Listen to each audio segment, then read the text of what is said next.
අයිබෝවන්. අද අපි පෙන්වන්න යන්නේ ලේසියෙන්ම හදාගන්න පුළුවන් බිත්තර රොටි. මේ බිත්තර රොටි හදාගන්න අපිට උවමනා කරන tortilla. මේක සාමාන්‍යයෙන් wraps හදන්න තමයි පාවිච්චි කරන්නේ. ඒත් අද අපි මේකෙන් බිත්තර රොටි හදාගන්නයි යන්නේ. මේකට බිත්තර සහ තෙල් උවමනා කරනවා.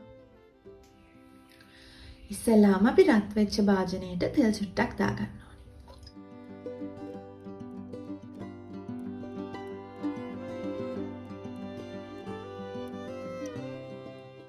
ඊට පස්සේ අපි මේකට බිත්තරේ දාගන්නවා.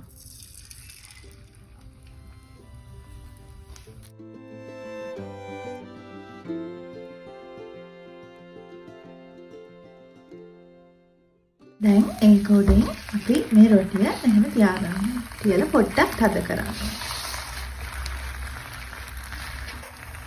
මේ විදිහට අපි ටිකක් වෙලා තියාගන්න ඕනේ මේ බිත්තරේ බැඳෙනකම්. දැන් අපි මේ රොටිය අනිත් පැත්ත හරව ගන්නවා. හරවගෙන දෙකට නවා ගන්නවා.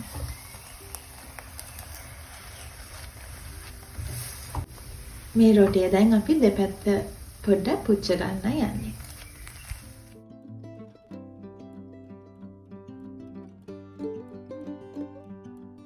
මේ තියෙන අපි ලේසියෙන්ම හදාගන්න බිත්තර රොටිය. මෙන්න මේ තියෙන්නේ අද අපි tortilla වලින් හදාගත්ත බිත්තර රොටි. ඔයගලන්ට කඩේ තියනවා වගේම කොටු කපලා හොදි දාලා හදාගන්නත් පුළුවන් මෙන්න මේ විදිහට.